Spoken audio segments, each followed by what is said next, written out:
and happy Tuesday. My name is Wendy Lee, and you can find me at CreativeLeeYours.com. I'm an independent Stampin' Up! Demonstrator in the US, and thrilled that you're joining me for our paper crafty fun today.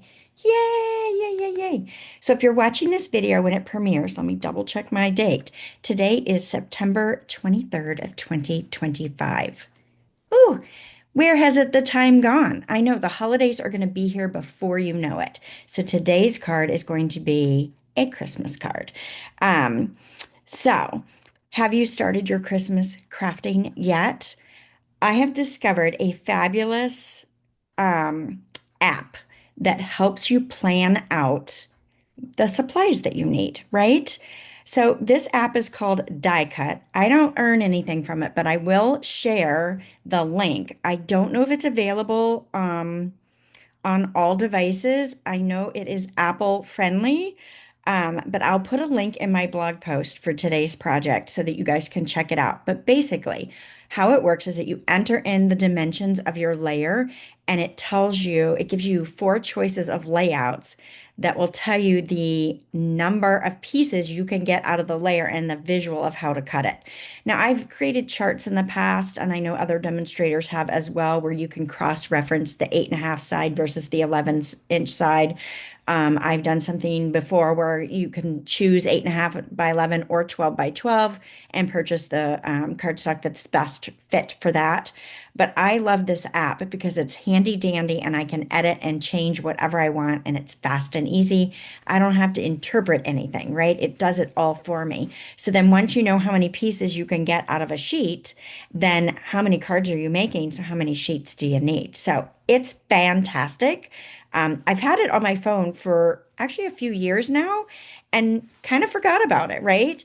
And so a few months ago, I was working on cultivated creativity, and my numbers are big there to try to calculate.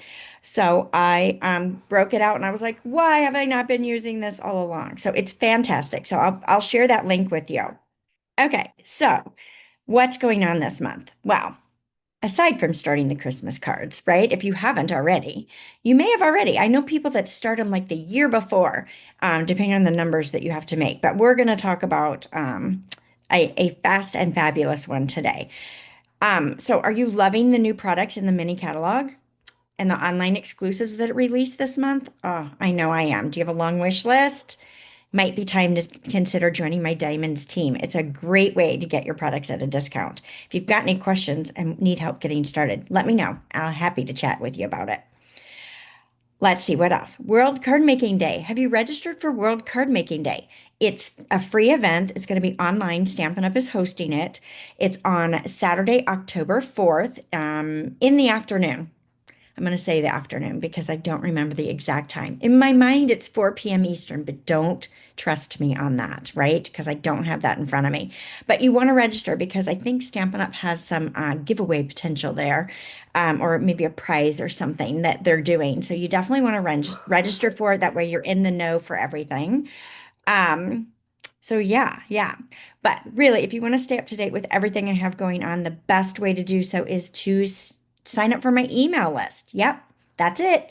I do gift a free tutorial bundle every single month to my email subscribers. So this is not something I share anywhere else. It's just for my email subscribers, right? And it's not one project, it is a bundle of projects. And the whole point is to be able to grab the items on your shelf and use what's in your crafty stash to recreate these projects. We've already done the design work for you. All you have to do is cut it and create. So lots of great inspiration there. So if you're not already on my email list, expand the video description and grab that link. All right, let's go ahead and switch the camera over and get to today's crafty fun. All right, so for today's project, we are combining a couple different sets. So I'm taking the traditional labels stamp set, which I love, and combining it with the ornamental Christmas dies. So both of these come in bundles. So you can get the traditional labels, stamp, and dies together as a bundle, which I love these dies. But I'm going to mix this up a little bit. This is actually the featured bundle for our October Cultivated Creativity, which is my DIY paper crafting kit program. Now that program is currently full. However, I'm going to open up some spots the first week of October to the wait list. So if you want to be on the Cultivated Creativity waitlist, definitely sign up for that now. So you can find that on my website, CreativeLeeYours.com. Now, I'm mixing today with the ornamental Christmas dies. I love these. And this one also comes in a bundle if you like this stamp set, right? So I'm not going to use this stamp set, and I'm not going to use these dies today, right? I'm going to mix and match. I love that we can mix and match with our Stampin' Up! Products. So many things go together so very well. Now, this is the project we're going to make. So this is an elegant, I think, super elegant Christmas card. It's fast, it's easy, it's something that you can make stacks and stacks and stacks of. And I love that about it. So this is actually the bonus card that I'm going to be putting down in my Cultivated Creativity packets. So I like to do that every single month. I give a little extra card, and they also get the written tutorial to go along with the bonus card that they get in their kit. So I love this one. We're adding some scoring details, which is some of the techniques we're going to be doing in this month's kit. But it's simple, it's fast, it's beautiful. So we've taken this design to the inside as well. So changing up our layout just a bit. Now I've done this in every single print in the pack. So I'll show you those at the end. All right, should we get started? I think so. Let's do. All right, so I'm going to start with my scoring detail. Now, if I haven't said so already, the complete supply list and cut dimensions are on my website now. So if you go to CreativeLeeYours.com, you'll be able to find that. I'll also tell you the measurements as we go along here. So this is going to be my front layer. So this is 5 1/8 by 3 7/8, and it's just basic weight cardstock. I'm going to slide this into my Simply Scored. Now, I want to be on the back side, so it doesn't really matter which side is the back, but pick a side to be the back. And I'm going to use the larger ball of my stylus. So I like it to do it this way because I feel like it gives it a larger presence when I do this technique. So I'm starting at 1.5 inches, and I'm going to score every eighth until I get to 2 3/8 inches. So at 1.5, 1 5/8, 1 3/4, 1 7/8, 2, 2 1/8, 2 1/4, and 2 3/8. So I love this. Love it, love it, love it. So it adds this great texture detail on there without it being something difficult, right? And time consuming to do. So I love that about this technique. So this is going to be our front layer. Next, I've got a piece of 5 1/4 by 8 inches, and we're going to score this one as well. So let's bring back in our Simply Scored, and we're going to score this one. So I'm going to start at a 1/2 inch, and I'm also going to put a marker at 4 inches. So I'm going to start at a 1/2 inch, and I'm going to score a 1/2 inch. Now I just want three of the score details on the inside versus as many as we did on the front. So I'm going to go 5/8 and 3/4. Okay, so that gives me my 3 detailed score lines I want. And then I'm going to score it at 4 inches, which is in half, right? So I have my fold line there. So let's go ahead and we'll fold this in half, just like we would any other layer. And grab my bone folder. We'll run this along the crease, give it a nice good crease. So that's at the 4-inch score line. Now, the other score lines are details just for the inside of the card, okay? So let's go ahead and get our sentiments going. I'm going to start off with Secret Sea ink, and I'm going to use the Mary and just stamp this right up at the top. Now, I'm stamping before I'm assembling, and the reason I'm doing that is because if I mess it up, I do have an opportunity to flip this inside out and still make a nice card. I wouldn't have this raised, but that's okay. I could also put that on the top, pretending that I didn't make that mistake, right? And score it again on the bottom. Now I'm going to bring in my Real Red ink pad. Cherry Cobbler would also be a nice choice if you didn't have Real Red. And I am going to stamp the Christmas. And I think this sentiment is super forgiving because if I'm crooked, it's such a nice scripty font that you don't really notice it, right? All right, so now that we have our lovely stamped layer here, let's go ahead and grab our card base. So this is 5 1/2 by 4 1/4. It's thick basic white. So this is going to be my card base. And then I'm going to adhere this layer we just stamped and folded to the card base. Now I'm going to add adhesive to both sides of my score lines. as you can see, the scoring kind of, when you do it in 1/8 inch increments like that, it kind of distorts it a little bit. So adding that little extra strip of adhesive, I think gives it a little bit more security. So we've got that down, cute. And then we're going to add our other layer that we previously scored right to the front. When I'm doing a weight on weight card, I love to layer skinny layers, fat layers, changing the layers around, but I love adding that layered on layered look. You could leave it just like this and move forward with it, but adding this extra layer here, to me, gives it a level of sophistication and excitement, and it's just really elevates the card, I think. Right? We could be done. No, we wouldn't be done at this point. No, no, no, no, no, no. All right, let's use our traditional labels dies, and I die cut from the designer series paper one of the prints with the large circle, and then from gold foil the little topper that I'm going to use for my ornament here. So I'm going to put these down with Stampin' Dimensionals. Now, you could choose to use the backside prints. There are some really nice prints on the back as well.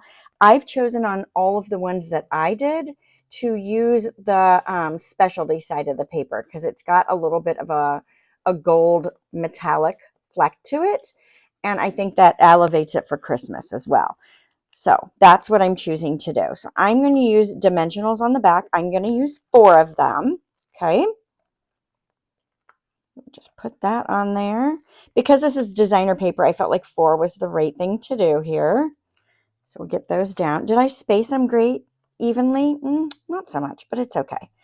All right, so I am going to center this best of my ability, left, right, top, and bottom, because that's where I want it. And then I'm going to put a dimensional on this little ornament topper as well. So this card is super fast and easy, but I love it. You guys have to let me know. Do you love it as well? I just think it's gorgeous. Wouldn't you love to get this in the mail? All right, so cute already. Now, I've got a little 1/2 inch strip of white cardstock. This was left over when I was cutting my layers, right? So even better, I didn't have to cut this specially, which is great. Bring back in my Secret C, and I'm going to bring in the 'Tis the Season stamped image. Now, like I said, I used a scrap. The instructions are going to tell you the length if you were to cut it to length. I think it's fine to have this leftover strip and then cut it down after you stamp it, which is what I'm going to show you, but you can do it the other way. So you could do this whole thing here and place that across your card front, right? And I think that's cute as well. So you could change it up and do that. I'm going to go ahead and angle clip this on both ends, right? And then I'm going to adhere it onto my card base. Now, I want this popped up. If this is already too much for you, we've popped up 1 layer. If you don't want to pop up a second layer, then don't do it. But I like things popped up. This will still go easily into the mail, so I am going to do a second layer popped up. Now, I'm going to put a dimensional actually on the ornament itself and 1 on the end of my sentiment. This way I don't have to guess where that second dimensional needs to be to give this the stability I'm looking for. Now, I didn't put any dimensionals out here. If you wanted to, you could put some there. You would need to double stack. You need 2 because this is popped up and this is popped up. So out here, you would need 2 to layer that nicely. Okay, let's bring in our ribbon next. So this is that lovely gold mesh striped ribbon. I love this. It's one of my favorite ribbons. It's easy to tie and it's beautiful.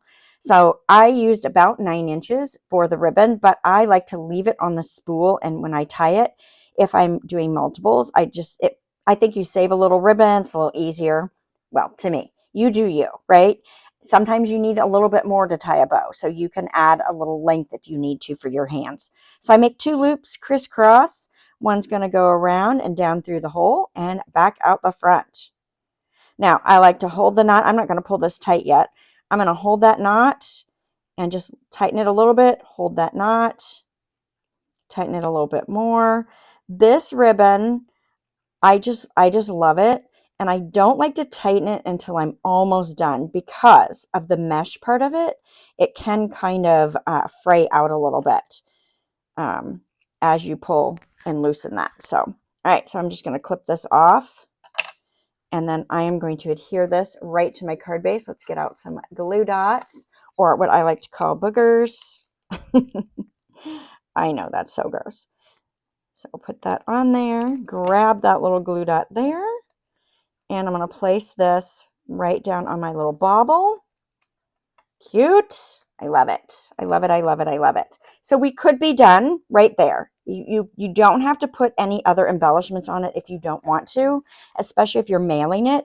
However, I want to. So I am going to put some little extras on there. So I'm going to grab a large one. You can use whatever size you want. So I'll pair that with a little, whoops, a little one. Let's see. It stuck to my putty, which is okay, right? That's the whole point of the putty. Hopefully I got the glue dot as well. And then we'll go up here with one up here.